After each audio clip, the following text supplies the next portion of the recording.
Dziękuję bardzo organizatorom za zaproszenie. Będę mówić o sojuszach Polski w 1939 roku. Polska posiadała sojusz z Francją, Rumunią i Wielką Brytanią. I to były sojusze, o których powiem kilka słów. Sojusznicy nie wywiązali się z zobowiązań, które podjęli. Polska pozostała, jak wiadomo, sama w 1939 roku. Ladies and gentlemen, thank you very much, first of all, for having invited me here. Thank you very much to the organizers for organizing this great event. Today I'm going to speak about the allies of Poland in 1939. Poland had allies with France, with Romania, and with the United Kingdom. However, the allies didn't fulfill their commitments, and as we know, Poland was left alone. Polska zawarła sojusze, o którym mówiłam, dużo wcześniej. Sojusz z Francją został zawarty w roku 1921, sojusz z Rumunią też w tym samym roku. Natomiast stosunki sojusznicze z Wielką Brytanią to jest dopiero właśnie 1939 rok. Poland had allies before, because the alliance with France was established in 1921, the same year, 1921 with Romania, and the alliance relationship with the United Kingdom was established in 1939. I może na początku powiem kilka słów o sojuszu z Rumunią, który nie odgrywał w tym momencie oczywiście już takiej roli w 1939 roku, w sensie tym, że Rumuni by nam pomogli, natomiast okazał się tragiczny, bo jednak rząd polski został internowany na terenie Rumunii. At the beginning, I'm going to tell you something about the alliance with Romania, not because it played a very important role in 1939, because the Romanians would not help us in that situation, but because of the tragical events of the Polish government being interned in Romania, precisely. Tak jak mówiłam, sojusz polsko-rumuński został zawarty w marcu 1921 roku i to była konwencja o przymierzu odpornym. I później w roku 1926 i następnie później, bo to co 5 lat było odnawiane, w 1931 były jeszcze podpisane traktaty gwarancyjne i to był sojusz, zobowiązania, które obydwa państwa zawarły z uwagi na niebezpieczeństwo sowieckie, czyli miał ten sojusz charakter antysowiecki. And this alliance between Poland and Romania was established in March 1921 as part of the convention they have, and then it was renewed in 1926 and then 1931 every 5 years.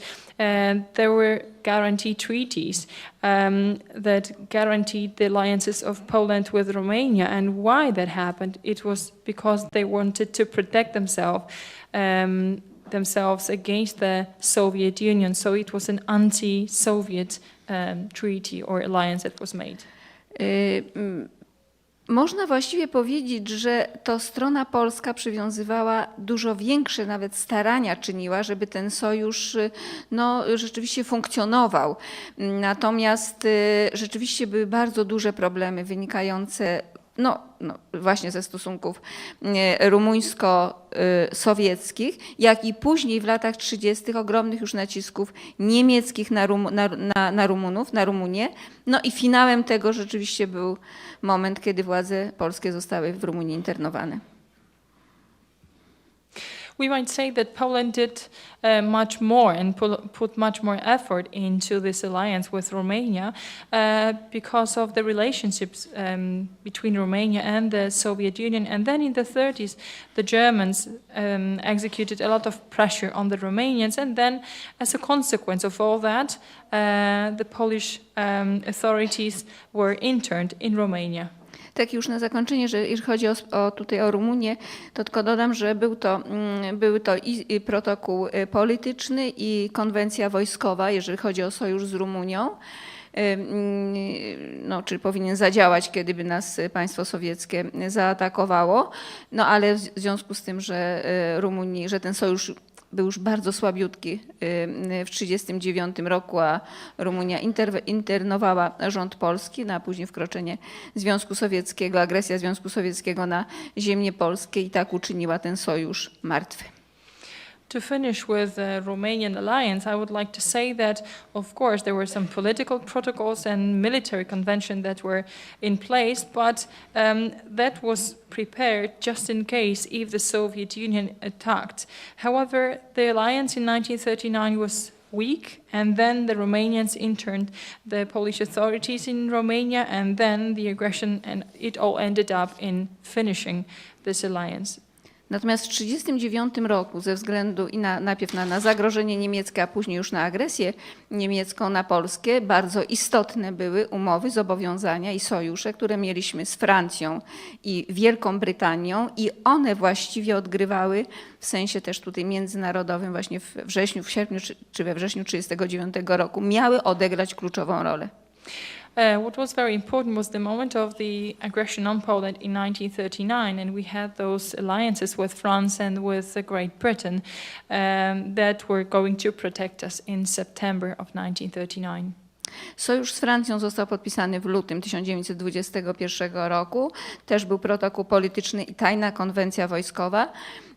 I te dokumenty, no może nie aż tak bardzo precyzyjnie, ale jednak zawierały dość istotne sformułowania, które dawały jednej i drugiej stronie zabezpieczenie się przed przyszłą agresją niemiecką i zarówno ze strony polskiej, jak i ze strony francuskiej rzeczywiście była jednomyślność i takie właśnie wspólne myślenie o zachowaniu bezpieczeństwa ze strony Niemiec. Także był to sojusz związany z zagrożeniem niemieckim i taką rolę miał odgrywać. And this alliance with France was established in February of 1921. And of course, there were some political protocols and the secret military convention as well. And in the documents that were signed, we saw that there were two sides of this protocol. First of all, they protected against the German aggression. And actually, both Poland and French people were on the same page in terms of guaranteeing safety against the German aggression. So the alliance was based on keeping these countries safe. Pierwszym takim problemem, który pojawił się i który rzutował na funkcjonowanie tego sojuszu polsko-francuskiego, była jesień 1925 roku, słynna konferencja w Locarno, która właściwie uczyniła z Europy dwie strefy bezpieczeństwa. Jedną bezpieczeństwa, a drugą rzeczywiście, w której nie zostały potwierdzone granice ze strony Niemiec, to znaczy na konferencji w Locarno Niemcy podpisały zobowiązania i umowy z państwami zachodnimi i potwierdziły swoje granice zachodnie, natomiast nie potwierdziły granic wschodnich, w tym właśnie granicy z Polską. Poza tym w Locarno Polska została zmuszona do podpisania z Francją traktatu gwarancyjnego. The first problem after that affected Poland was that in autumn 1925 in Locarno during the conference there were two safety areas in that region at the time, and first of all Germany was going to decide what boundaries they were going to have, and they signed an agreement where they were confirming their western boundaries, but they didn't confirm the shape of their eastern boundaries. So in Locarno, the important thing was to guarantee the safety between Poland and France just because of the German matter. Traktat gwarancyjny, w traktacie gwarancyjnym zostało zawarte stwierdzenie, że sojusz polsko-francuski, uruchomienie sojuszu polsko-francuskiego zostało uzależnione od decyzji Ligi Narodów, więc tym samym sojusz ten tracił zasadę automatyzmu. No i wiadomo, że to go osłabiało. And the Guarantee Treaty said that the establishment of the Polish and French treaty was dependent on the League of Nations. So that lost its sense. I nie wchodząc już w szczegóły, jak wyglądały dalej stosunki polsko-francuskie, nie były one najlepiej, bo tutaj ten sojusz rzeczywiście polokarno uległ osłabieniu i właściwie do końca 1938 roku, oczywiście on cały czas funkcjonował, ale był dużo słabszy. And not getting very much into details of this treaty between Poland and France, after Locarno conference, the treaty was very much weakened. Of course, it still operated until the end of 1938, but it was not as strong as the beginning. Tak, i dopiero w marcu 1939 roku, po wkroczeniu Niemiec do Czechosłowacji i po złamaniu przez Hitlera ustaleń monachijskich, zarówno Wielka Brytania, jak i Francja troszeczkę modyfikują swoją politykę. Troszeczkę, ja mówię tutaj w tym sensie, że ta polityka, która jest określana jako polityka appeasementu, czyli ustęp w stosunku do Hitlera, później ona zaczęła przybierać bardziej charakter odstraszania, ale nadal jest to polityka, która jest niebezpieczna nie tylko dla Polski, ale przede wszystkim dla tych państw. In March 1939, there was, of course, the invasion of Germany onto Czechoslovakia, and the Munich Agreement was broken, was violated, and the agreements between the UK and France was a bit modified. Why am I saying a bit modified? Because their policy was modified, and that put Poland in a big danger in view of what was going to happen with Hitler. Państwom zachodnim, czyli Francji i Wielkiej Brytanii, będzie w tym momencie już bardzo zależało na tym, żeby Polska koniecznie była jednak w obozie antyniemieckim. I raczej te dążenia czy wysiłki, które już później te państwa podejmowały, one miały bardzo duże znaczenie zarówno dla Paryża, jak i dla Londynu, ale przede wszystkim w dyplomacji. To znaczy tu raczej chodziło o taką właśnie politykę odstraszania w stosunku do Hitlera, utrzymywania troszeczkę fikcji, że te państwa są gotowe do przeciwstawienia się Hitlerowi. So what was important was that France and Great Britain, they cared about a lot that Poland would be on the side of anti-German side. Why? Because especially in diplomacy, they decided to follow the policy of scaring Hitler away and showing this fiction that they were strong enough to withstand the invasion. Tak, i w tym momencie możemy powiedzieć już troszeczkę większym zainteresowaniu Wielkiej Brytanii terenami Europy Środkowej, a właśnie w tym przypadku Polski, która raczej stroniła od większych tutaj zainteresowań. I Wielka Brytania w 1939 roku, 31 marca, premier Brytanii ogłasza słynne właśnie gwarancje, to są te słynne gwarancje dla Polski, i była w nich mowa o poparciu Wielkiej Brytanii dla niepodległości Polski w przypadku zagrożenia atakiem wojennym. What was important was that the Great Britain was more and more interested in the countries of the Central Europe and Poland. And in 1939, on the 31st of March, the Prime Minister of Great Britain at that time proclaimed warranties for Poland that they would be protected just in case of an invasion.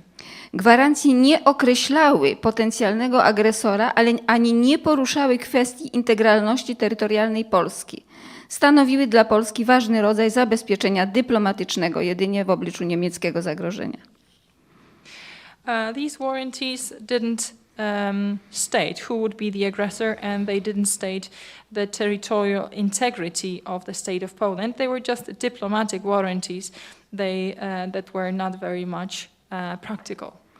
13 kwietnia 1939 roku również Francja, premier Daladier też ogłasza też taki rodzaj gwarancji, że obydwa państwa będą wypełniały swoje zobowiązania i będą się wspierały właśnie w sytuacji zagrożenia niepodległości. Aczkolwiek tutaj, jeżeli chodzi o stronę francuską, to wynikało to też z sojuszu polsko-francuskiego. On the 13th of April 1939, France and their prime minister declares that they want to keep both of the countries safe and sovereign, and that was of course all connected with the alliance that Poland had with France at the time. Tak, i to zaczyna się właściwie moment najbardziej dramatyczny dla nas, w momencie, kiedy zarówno Wielka Brytania, jak i Francja prowadzą podwójną grę, to znaczy w stosunku do Polski jest to cały czas zachęcanie, próba utrzymania w obozie antyniemieckim i przygotowywania się do momentu, kiedy Polska ma przyjąć na siebie główne uderzenie. Natomiast zarówno Francja właśnie, jak i Wielka Brytania dokonują już ustaleń, także ustaleń sztabowych, z których będzie wynikało, że zajmą postawę ofensywną w momencie, kiedy na Zachodzie, w momencie, kiedy Niemcy zaatakują Polskę. Postawę defensywną, oczywiście, że defensywną. And now we come to the most dramatic situation that took place, where all these countries, meaning Great Britain and France, they started to play a double-faced game because they were very much interested in Poland being on the side of anti-German, but they were still at the time preparing themselves for Poland being invaded by Germany. And still at that moment they decided, both France and Great Britain, they decided that they would be on the defensive side in case it happens. Tak, 19 maja 1939 roku Francja podpisuje z Polską protokół wojskowy i w dokumencie tym zawarto stwierdzenie, że w przypadku ataku Niemiec na Polskę Francja przystąpi do działań ofensywnych na froncie zachodnim 15 dni po mobilizacji. On the 19th of May 1939, France signs a military protocol with Poland saying that in case of an invasion, 15 days as of the invasion, France would be on the offensive side. Nie został do tego podpisany tylko protokół polityczny. No political protocol was signed for this purpose. Strona polska prowadzi od kwietnia rozmowy z Brytyjczykami w celu właśnie zawarcia kolejnego sojuszu, czyli w tym przypadku z Wielką Brytanią. And since April, Poland starts to speak with Great Britain to be able to sign another alliance. I do sfinalizowania sojuszu polsko-brytyjskiego dochodzi 25 sierpnia 1939 roku, czyli już po podpisaniu paktu Ribbentrop-MOLOTOV. And this is finalized after the Ribbentrop-Molotov Pact. The alliance with Poland and Great Britain is signed on the 25th of August 1939. I układ z 25 sierpnia nawiązywał do jednostronnych brytyjskich gwarancji z 31 marca 1939 roku oraz protokołu polsko-brytyjskiego podpisanego 6 kwietnia 1939 roku w czasie wizyty ministra spraw zagranicznych Józefa Becka w Londynie. And the pact that was signed on the 25th of August made reference to this one-side pact from 1939 and w czasie wizyty Józefa Becka w Londynie.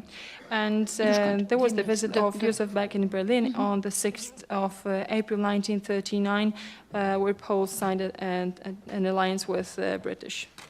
I dokument z 25 sierpnia składał się z części politycznej i tajnego protokołu. And the document that was signed on the 25th of August was composed of two parts, of the political protocol and of the the political part and the secret protocol. Nie zawierał tajnej konwencji wojskowej. It didn't contain the secret military convention. Przewidywał wzajemną pomoc w przypadku agresji państwa europejskiego. It provided for mutual help in case a European country would invade.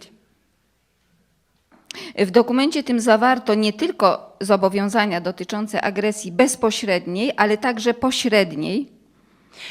This document spoke about not only the obligations in case of the direct invasion, but also indirect invasion. I tam właśnie było stwierdzenie, że jeżeli nastąpi także ta właśnie agresja z terenów Wolnego Miasta Gdańska. And it mentioned that it would be also in case if there's an invasion from the Free City of Gdańsk. I w części tajnej wymieniono Niemcy jako przewidywanego agresora. And in the secret part, it was Germany that was foreseen as the possible aggressor. Jeżeli chodzi o stronę francuską, to dopiero 4 września 1939 roku został podpisany protokół polityczny, który był uzupełnieniem do protokołu wojskowego z maja 1939 roku. And in terms of France, only on the 4th of September 1939, a political protocol was signed, which was part of the military agreement from May 1939. Alianci wypowiedzieli wojnę Niemcom 3 września. The Allies proclaimed war to Germany on the 3rd of September. 7 września wyszły za linii Maginota wojska francuskie i ruszyły w kierunku Niemiec. On the 7th of September, the French military forces started heading towards the Germans. Przekroczyły granicę francusko-niemiecką. They crossed the German-French border. Była to tylko demonstracja, gdyż z zajętych terenów Francuzi bardzo szybko się wycofali. It was just a demonstration because from the occupied lands, the French retreated very fast. 12 września konferencja w Abbeville, francusko-brytyjska, zawiesiła działania ofensywne na froncie zachodnim. I zaczęła się drôle de guerre, zaczęła się dziwna wojna. And on the 12th of September in Abbeville, there was a convention of the French and the British that stopped the offensive campaign.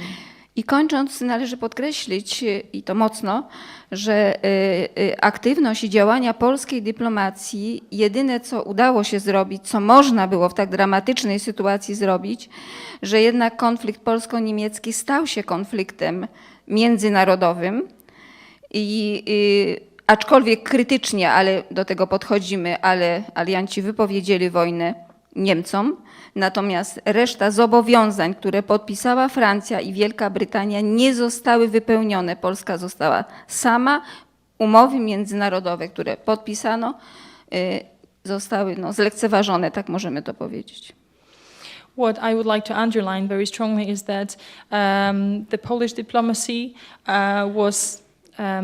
was in a very, very bad situation because, of course, the conflict between Poland and Germany became an international conflict, and it contributed to a bigger situation in the region. Of course, the Allies proclaimed the war, so this is what they did. However, all the alliances we had with Great Britain and with France, they were not fulfilled, and as we know, Poland was left alone.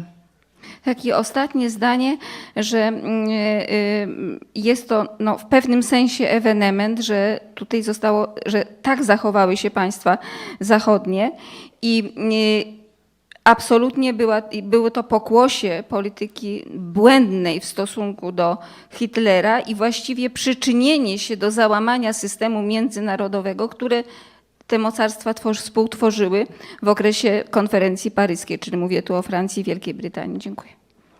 And the last sentence I would like to say that it was a unique situation where the Western countries took a very wrong stand towards what was happening and the wrong policy towards Hitler, and that was the beginning of the collapse of the Western alliance and what happened in the Paris conference. Thank you.